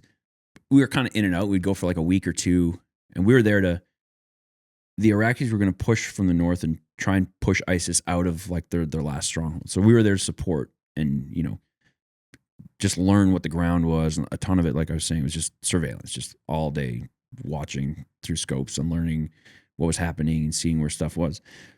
So that was it. We were like in this, it was Saddam's suite apparently at one point, the top floor that we had. It's pretty cool. Saddam Hussein's. Yeah. I'm not on a first name basis with him. Well, me and him are, never met the guy. Never met the guy. Never met the guy. Sounded like a real dick though. Yeah. I don't know if we would have got along very well. Yeah. I don't know. So you guys basically just camp out up there. Yeah. And it was fun, man. Like we got there and it was a mess. And like the longer we stayed, clean it up and we make it cool. And like, if you're not on glass, we were there with like some squadron guys too. So there's like probably, I don't remember the numbers, would vary from like our sniper team of 4 and like 6, 7, 8, 9, 10 other guys sometimes, or we'd have other people come in. But it was like, if you're not out on the glass, then you're just like hanging out, smoking cigars and having coffee. I was suntan all the time on like the back patio and shit. You were looking good. Yeah, man, it was great. I was doing a workout, suntan, get out there and look for some terrorists. And y'all would just make rotations like. Mm-hmm. So it's manageable. Like once you get into a position and it's set up, then you're like, okay, we just need someone on here. And if something happens, everyone's ready to react. And yeah. But once you're there, like you're just rotating through and you're chilling in between. Yeah. Okay. So like how long were y'all up there until you started seeing like certain activity or something? Well, it was right away because ISIS was already over there. So like it would be, most of it was like to paint a picture of everything first, for intelligence and for ourselves to be able to best support when this push happened. And it would, if we spot a bunch of enemy or something, we'd call an airstrike. And like, so it wasn't completely just watching. But once the Iraqi push finally happened, like, because we weren't out on the balcony with binoculars, you know what I mean? Like we cut a hole in the wall in the back room and we were observing through that, and like everything's back from in cover. But once that Iraqi push happened, they were like literally fighting just in the streets. We were watching, it was perpendicular. So Iraqis this way, ISIS fighting them this way, and we're elevated and like between 1.5 to 2.5 miles away. So like, no one's looking at us now when they're fighting in the street. So we moved forward into like the main room, still not like right out the window, but onto these big tables. And we had our 50 cals spotters set up, and we were just trying to support any way we could.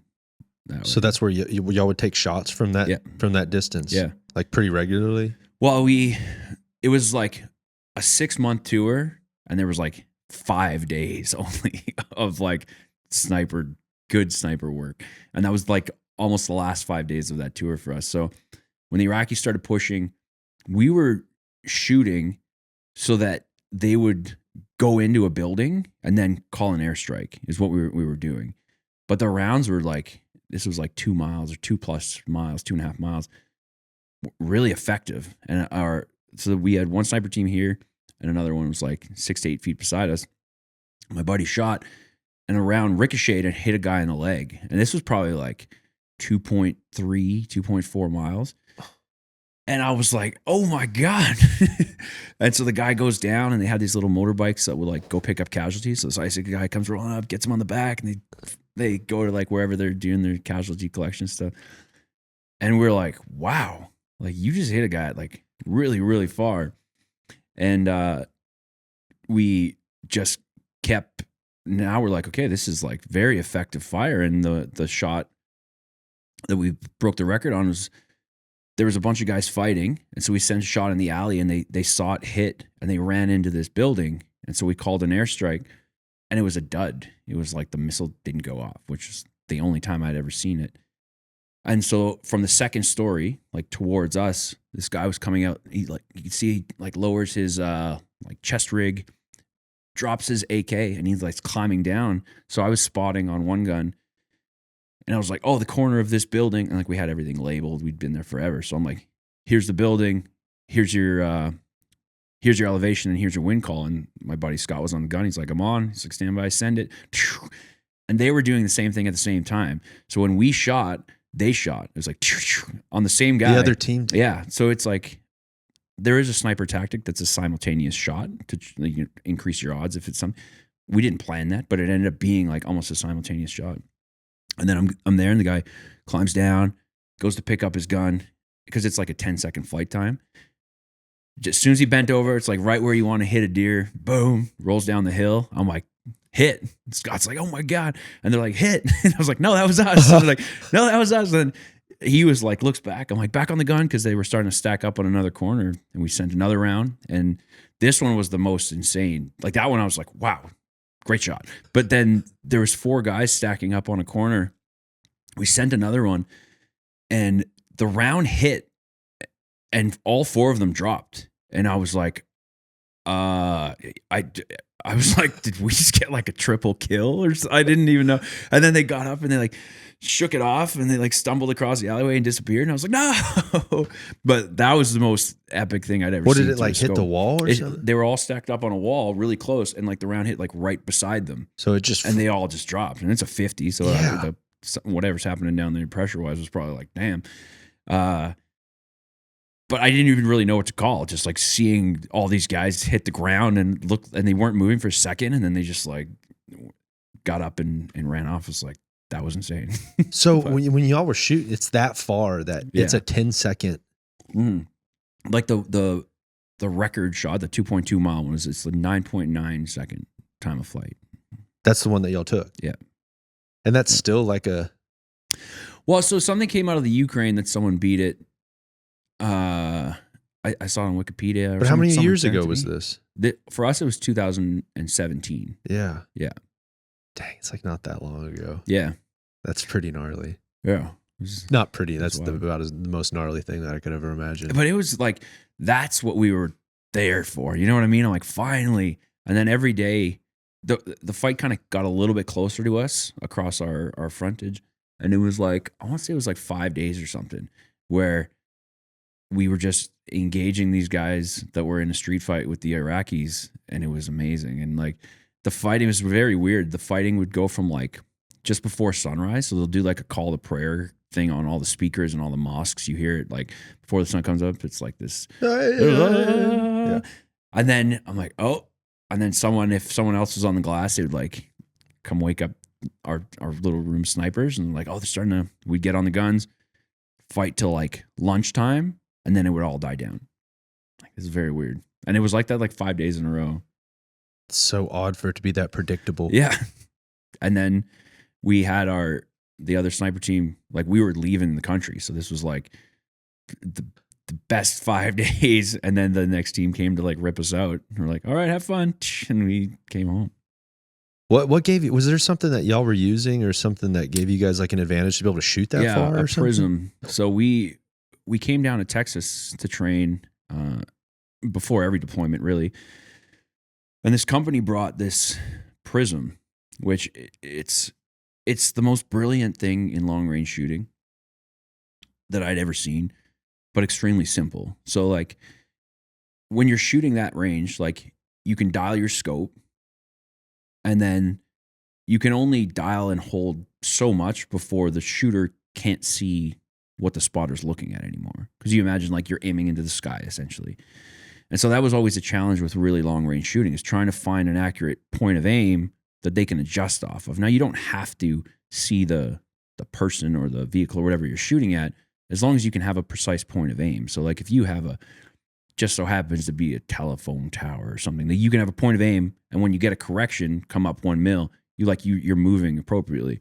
Now, if you're trying to do that just in the sky, it's damn near impossible, especially with a 50, because you shoot and then you're back on, but where was I aiming? I don't know. Oh gosh. So what this prism did is, it just, when you're pointed up, it just kind of, it reflects the image so that your point of aim is still the same. You're looking at what the spotter is. So it's just like if you're shooting at 100 meters, where you can put your crosshair on the target, spotter the same. Whoa. It was a huge game changer. When that company brought down it was like one of the first models, and you guys want to take these overseas? And we're like, hell yeah. When we were training with it, I had told like our whole sniper chain of commanders there, and I was like, I promise you guys on this tour, we're going to break the world record. You told them that? Yeah. They're like, what are you like? They called me cocky, but I had been to Iraq. I think the guy going into that type of environment, I don't think I would mind that guy being cocky. Yeah. Well, I never said it before I saw this thing though. I was like, that was Sure. like my hat nod to that company. I'm like, this is epic. Like I'd been to Afghanistan, I'd been to Iraq. I sort of knew what to expect there in terms of long range and stuff. And I was like, this is a massive game changer for us. And so I was like, yeah, we're going to break the world record. Can you imagine being on the other side of that? No. I wonder what they were saying. Just on a daily basis, they're like just the freaking white ghosts over there. Well, there was reports because there was a sniper team that was trying to like stalk our position at one point. So it was pointed out to me underneath this like semi truck, there was 2 guys moving, and I was like, okay. So I started watching it, and I was spotting again at this time, and then I saw like seeing someone crawl up on you is like it's a distinguishable kind of shape. And this was probably like maybe 1.8 miles or something like that. It was still far, but it wasn't like our furthest one. And they were underneath this truck trailer, but you could see they silhouetted themselves, which is something you don't want to do. But with the green grass behind them, underneath the thing, I could see the shadows. And then I saw the shooter like lay his rifle down, and they were set up in a shooter spotter type of position. I was like, oh, no way. So I told the shooter, I'm like, look over here. I got him on target, and he sent one, and it missed, and I gave him a correction, and then he hit. And it was like an epic. Yeah, I was like, we'd never done like a sniper on sniper thing before either. So I was like, hit. And then I saw it must have been the spotter, because he was trying to pull on the rifle, but it was like it was slung, so he couldn't get it. And then he just ran. You see him like alley 1, alley 2, all the way out of town.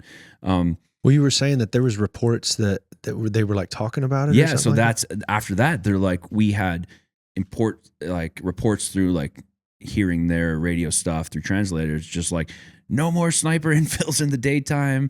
And they had, I can't remember what they're calling us, like these dirty dogs or something that were like killing their sniper teams or something. So we heard the reports. Oh, they need to come after. up with something better than that. Dirty dogs. It could have been like the translation. I don't know.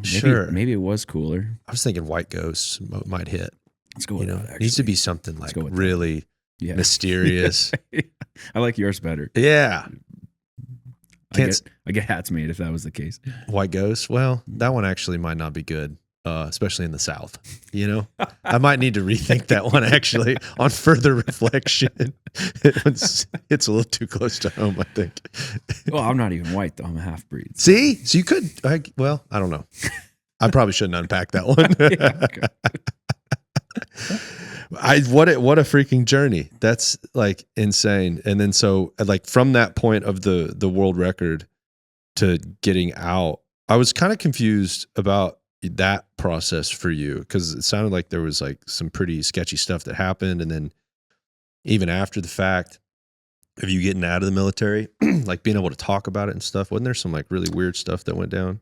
Yeah. So we've had it, like I said, I'm not a fan of the government in general. Yeah. And we've had in my opinion, not a great government for a handful of years.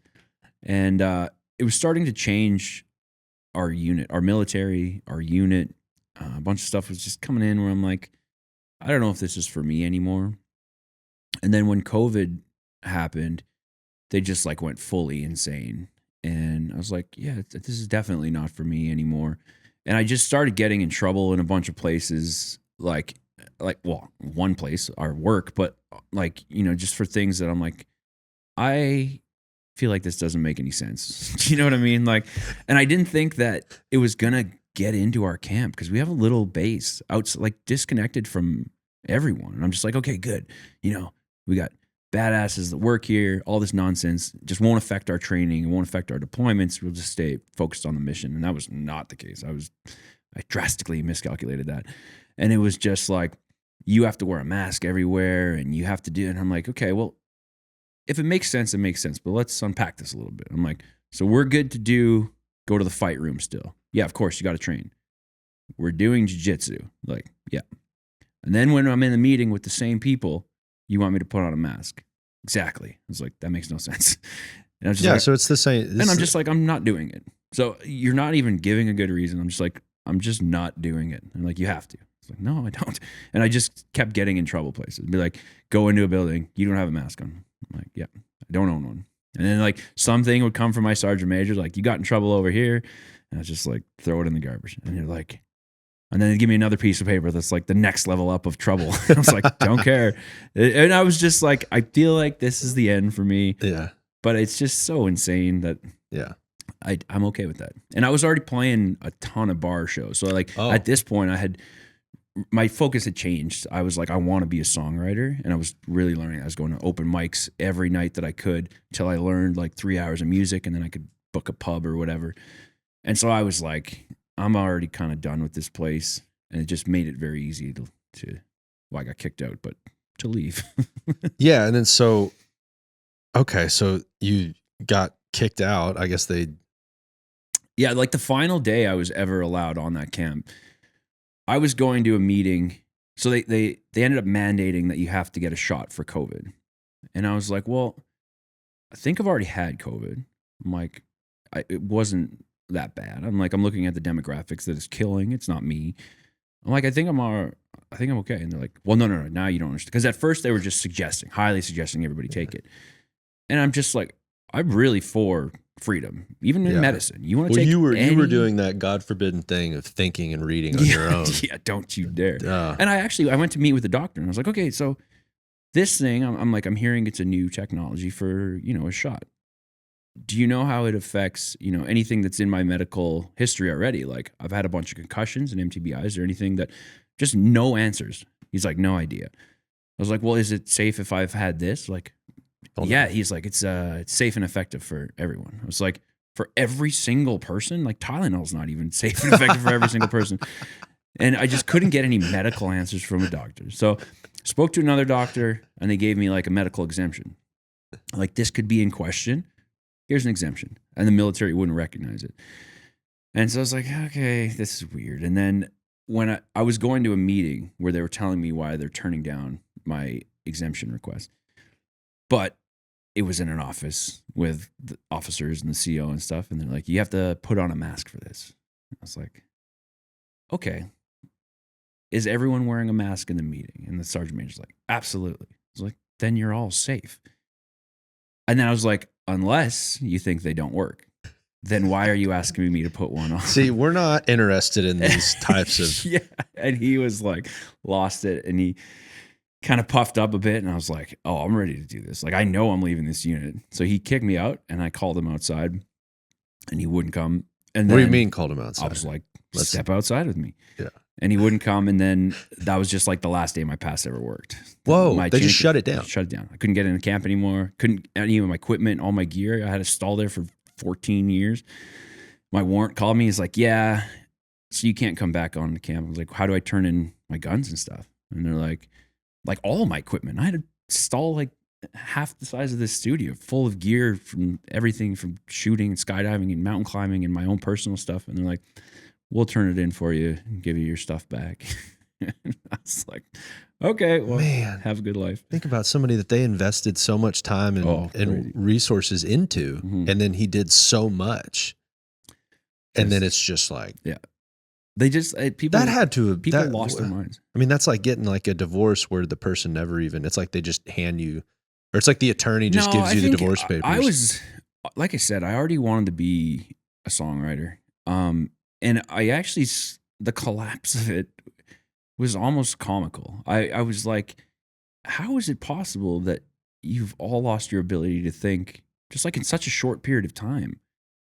And seemingly just because it was on the news. I'm like, any other way you look at this, like there's a whole bunch of different ways to see it. But man, it went fast. And I was like, I almost found it funny. And I was like, okay, well, I'm off to the next thing that I really I guess wanna that's do. one way of looking at it. It's like if everything was going great, it might have been more difficult to leave. Yeah, like if I was like, man, this unit is just the best I've ever seen it. And then they're like, get out of here. I'm like, oh, Yeah, that man, would've hurt. That sucks. Yeah, but when everybody's just loony. Yeah, it was like a decline that I was already seeing. And then everyone just kind of went over the edge, I thought. Yeah, what a weird time that all was. But I thought I had heard something about like, because even after that, you had gotten on like a bunch of big podcasts or something, and then you were talking about this. Yeah, so before I ever went on a podcast, I met with a bunch of guys in the unit, other assaulters and like officers, retired guys, young guys, just to get an opinion. And for me, I didn't really care too much about their opinion of whether I should do it or not. It was, is there something I've assessed as like something I'm not seeing that could be an actual like operational security breach of stuff that we've done or places we've been. And I'm like, here's the things I think I'm good to talk about. They've either been in the news or like they're stories that kind of don't have a consequence other than just telling a story. And then here's the things that I think I'm not going to touch, and just got opinions on it. And like an officer that like became the CO was like the last person I talked to before I went. And he's like, I think it's all fine. He's like, but if you talk about the COVID stuff, he's like, you're going to get a lot of heat. Okay. And I was like, well, that's not the opinion. That's not what I was asking you, so I don't care. Yeah. And when I went on the Sean Ryan show, and he wanted to talk about the long shot and stuff, and then he heard like the COVID part of it. And when that episode came out, government in Canada went crazy. The unit went crazy. Well, they were already crazy, but they just showed it. They sent like a cease and desist letter to Sean Ryan in Tennessee. And it just became this big thing. And like, they're like, there's a huge operational security breach here. You need to take this episode down. He's like, okay, what part is it? And they couldn't really find anything. And so he brought a lawyer on, and ended up making it way bigger of a deal than it probably would have otherwise been. Yeah, so there's a bunch of back and forth. And then I was getting investigated like time after time. By who? The unit, Cansoftcom, and then from what I heard, the government. So like, I still know people in the unit. I still have people like, so I'm hearing, you know, like, oh, they didn't find anything on this investigation, but they really want to hammer you. So they're just doing another one. And then they're like, oh, we didn't find anything, but I just heard someone really high up in the government was like, do another one and find something to like charge him with or something. And they couldn't. And now it's kind of dissipated, but it was crazy for a while. Like, we got home and I was like, let's take a trip. And we just went to Mexico for a while, chilled out. And I like met a lawyer down there that was Canadian. I was like, just in case, like they're waiting at the airport when I go home. Because of freaking COVID. What are my, you know, I don't want to have to go full like Rambo off the grid stuff. Like, unless it's very necessary. I'm like, what do you think about this? Because I also don't want to be like locked up in Canada, some kind of political prisoner for some bullshit. Isn't it wild to think that this is the kind of stuff happening in like a Western society? Oh, dude, man. In our democratic. We had this big protest come to Ottawa with all these trucks from all over the country. I remember that. That was the strike or whatever they went on. It was like they were just against the mandate of this. Like, you can't drive a truck if you don't have COVID. I'm like, how does that? I spend all day by myself. But anyway, all these trucks roll into town. And they started like, there's been people that have been arrested and held like for so long. I think some are still just getting, they're freezing people's bank accounts that were associated, or if like you were down there, like they can just freeze your bank account in Canada. I'm like, what? Like, do y'all have freedom of speech? I mean, which is a crazy question for people to conceive of in America. It's not the same as it is here. And people would argue, but that it's being taken away a lot. Like if let's say I go on a news website in Canada and I try and share that on social media, it's blocked. It won't allow you to share it. So no, Yeah, you so don't. you would So say the no. answer is no. Yeah. That's Yeah. crazy. Yeah, Isn't that nuts? it's insane, man.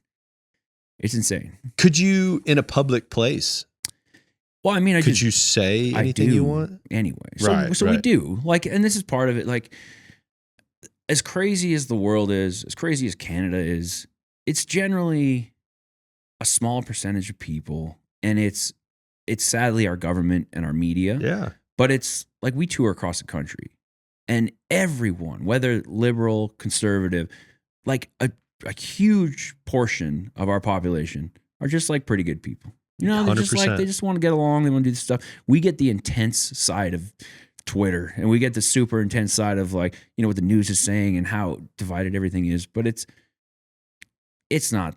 It's if you just put down your phone, then like life is really good in Canada. Definitely. Now we're taxed way too high. It drives me insane.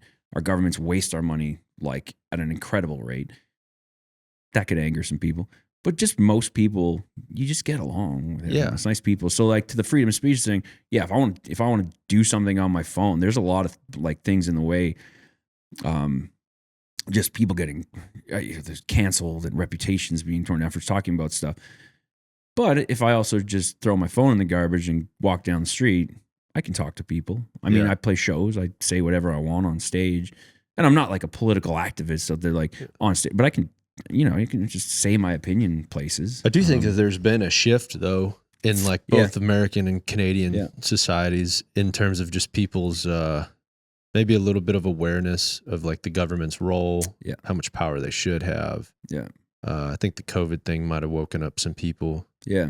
And just how much they take advantage of stuff. Like, yeah, the media is a never big let one. an emergency go to waste. Yeah. And the media is a big one. Like when you hear every station or anchor saying the exact same thing, you're like, that's a little weird. Yeah. Like you're all out there just investigating and reporting, and you just all came up with the exact same line at the end of the day. That's strange. Very strange. So yeah, I think it helped. I mean, as crazy as that time was, I think it helped to shake some people and be like, oh, wait a minute. So everything on the news is not true. Yeah, it's Although, like it's led to some other things. You know what's crazy is how short-term memory of people are, because we're almost dealing with the same thing right now. No, and how there's like people now that just like when like talking about the the beer virus and stuff, they're like, oh, like they try to act like they weren't like a mask Nazi like 4 years ago, and I'm like, well, and I'm okay with someone like if you're like, they got me. You know, right, like I didn't know. I was like doing, I can totally get I it. was doing decon. Yeah. I'm sorry, man. Like I should have.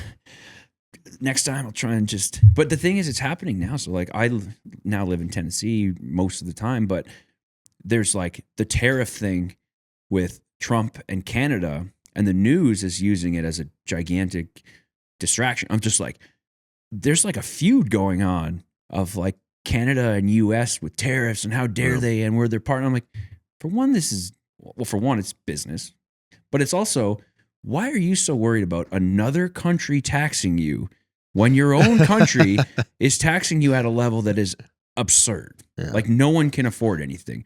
But it's way easier for the news and the government to be like, well, here's what you have to point at because things are challenging in Canada. And you're like, that has nothing to do with it. That literally has nothing to do with like the inflation and how shitty our dollar is and how expensive everything is and how come people can't buy houses.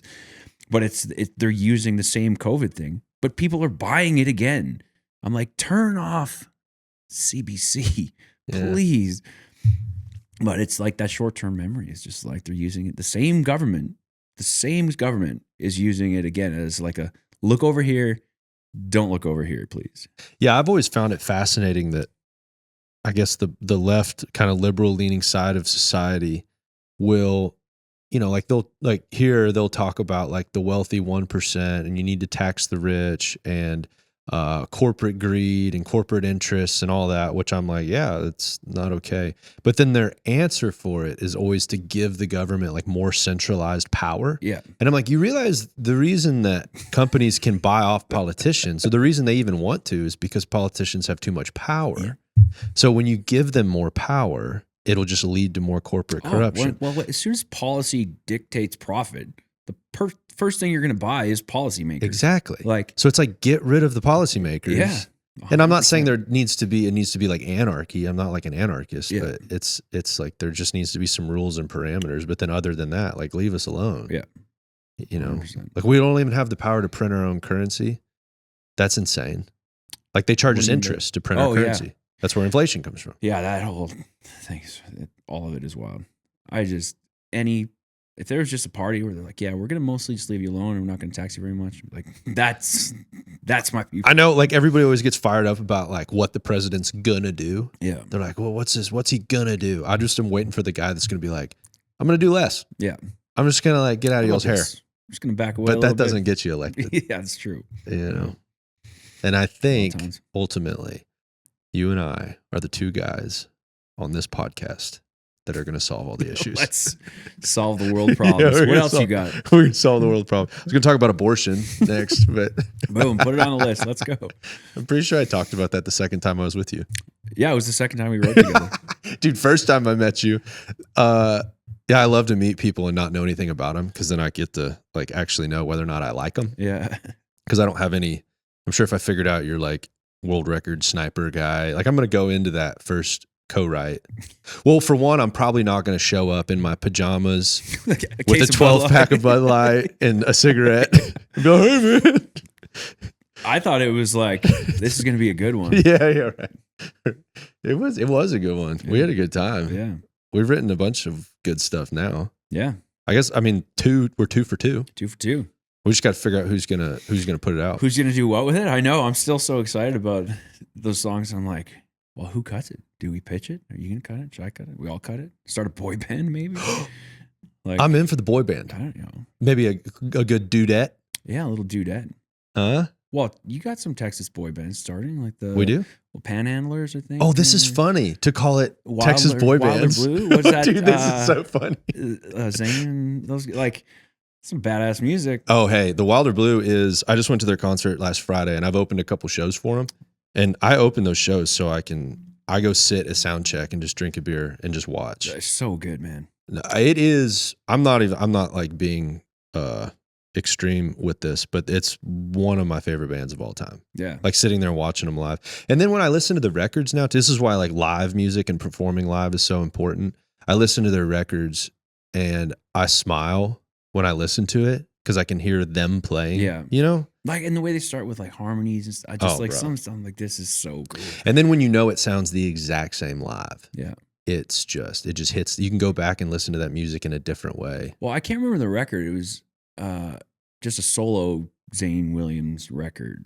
And I can't even remember when I started listening to it. And I was like, oh man, this is great. And I just really over and over and over. And then I had no idea he like paired up and started a band and a song came on Spotify. I was like, wait a minute, this sounds exactly like, Zane. And then I looked into it. I was like, oh shit, cool. They started a boy band. Their drummer's the engineer producer and he sings and plays. It's just, they're just so good and the record sounds so good. So that's another example of like people actually being a band and writing songs in a little bit of a different way. What was really cool with the Panhandlers, so we played a show in Turkey, Texas. Yeah. And Charlie Stout, I think, wrote, this is right, his name, right? Charlie Yeah, Stout? he's a photographer. And songwriter. Artiste.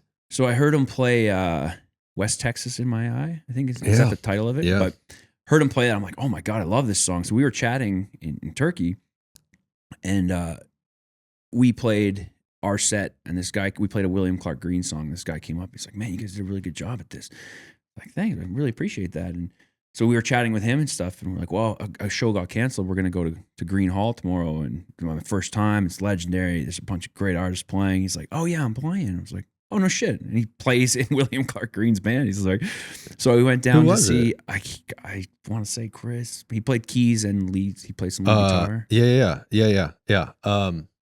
I can't remember his last name.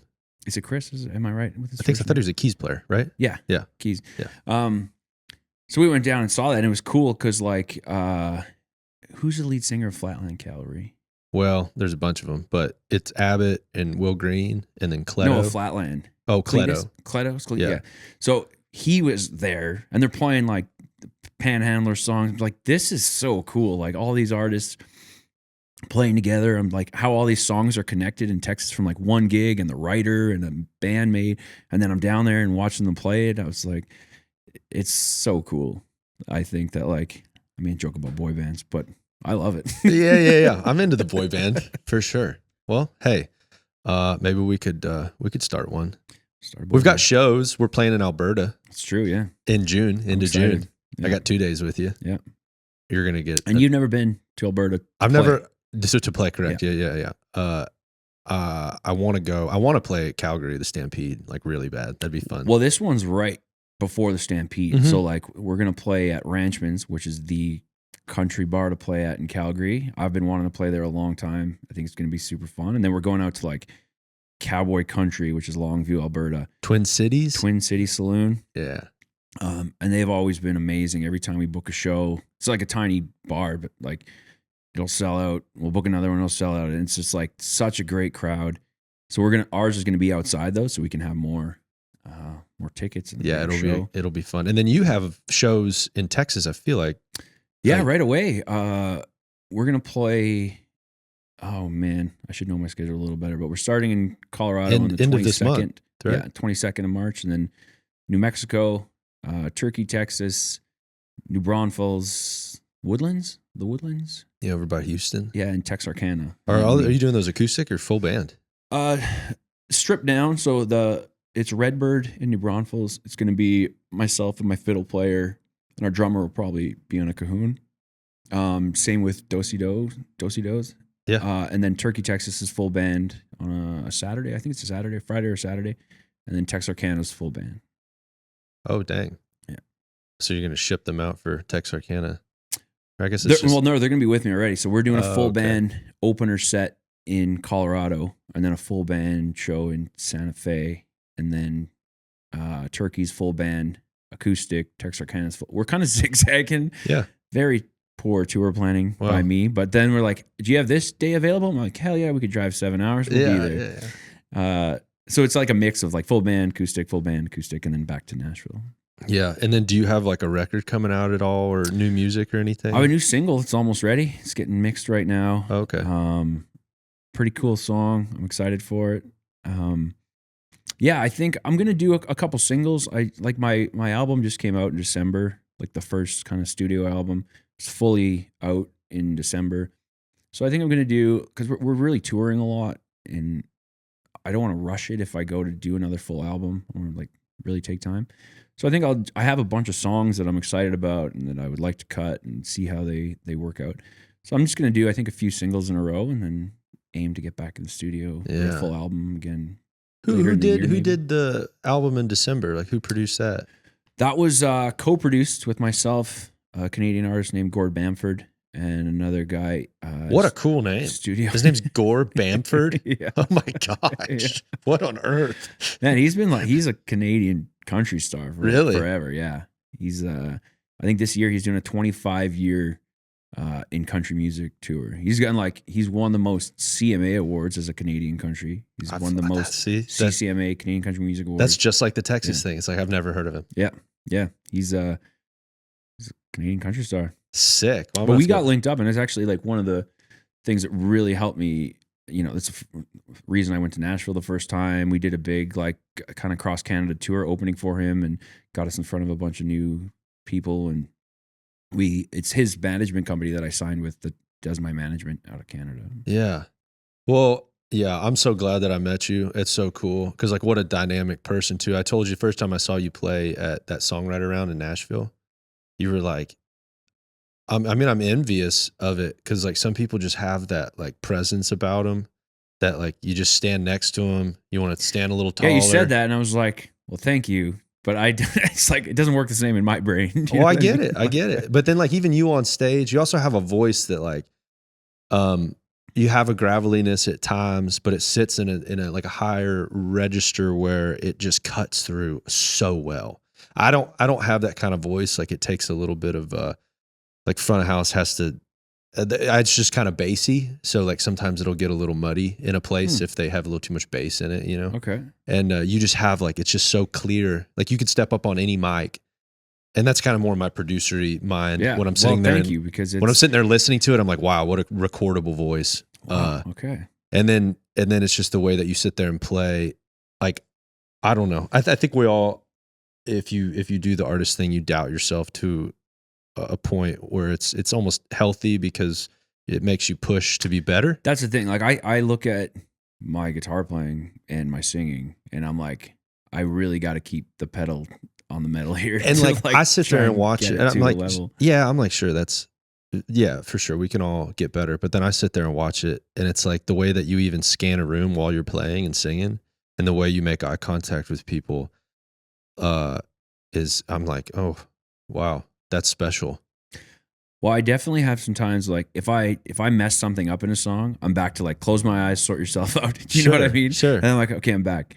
I can look at other people again. Yeah, I don't know. You just have a presence, and it's cool to watch. So I'm a fan because you write with people, and you're like, oh yeah, they're really cool. And then if you see them play live, then you have an awareness too of the room and the sound too. Like you're not just up there like whooping on your guitar. Yeah. You know, there's some people that are good, but they're just sitting there just shouting at me and banging on it. And I think maybe sometimes it comes from maybe nervousness. Shouting at me. Yeah, right? Yeah. And I'm like, well, this doesn't sound good. I know what you mean. Yeah. Are you listening to the room at all right now? Yeah. And it's weird too, because they could be really good. Yeah. But it's like they just kind of get too much in their own world. So anyways, yeah, I've seen that. I'm a fan. Likewise. That's the only reason I was complimenting you. Just to get that Give one it back to get me, that man. one back right there. My songs are good, aren't they? But they are. No. You don't have to, I was just joking. You don't have to do that. No. But thank you for taking the time. Thanks and for having me, man. Yeah. Like I said, any excuse to come to Texas, I will be here. Well, we're gonna play some shows together down here. Yeah, I'm excited for the ones in Canada. I think like Alberta's the perfect place for you to come. These venues are the coolest. It's gonna be a good time. Yeah, well, I've got some this summer that we already need to. Once we get off camera, let's do it. You know, we'll do the real work. Yeah, I made myself nervous. Yeah. I almost said the dirty work. Yeah. Turn these cameras go off. We can get down to the dirty work. Look you dead in the eye. Yeah, the real reason you made this trip. That's right. Well, I was laughing about that when we wrote with Micah. We're just like, the song we wrote is like it's badass, but it's like it's a very, I don't know, it's like it's such a sensual song. We're sitting there like, looking at each other in the eyes, like, here's the line. And I'm like, it's weird I'm getting that from like staring at you or Micah and this line comes out, or vice versa. Dude, it's the weirdest thing writing songs. You'll just sit there, you will, like in silence, you'll stare in each other's eyes, and you both know you're both trying to like search for the right words, but you're just like in this weird. Well, it's like I'm looking, but my mind is completely somewhere else. You're, like you're not actually making eye like contact. I'm picturing whatever. But yeah. But if somebody were to walk in that moment and we didn't know they were there, it's just like, what are they doing? Is this what co-writing is? Yeah. Like, co-writing. Yeah, my wife going on another co-write. Yeah, I don't think I like him. Well, cool, man. Good times. Yeah, thanks for doing it. See y'all.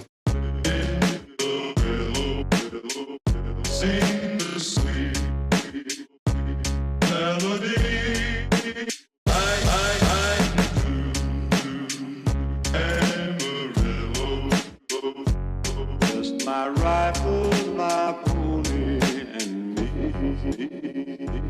Don't own a hand, my sombrero on the limb of a tree.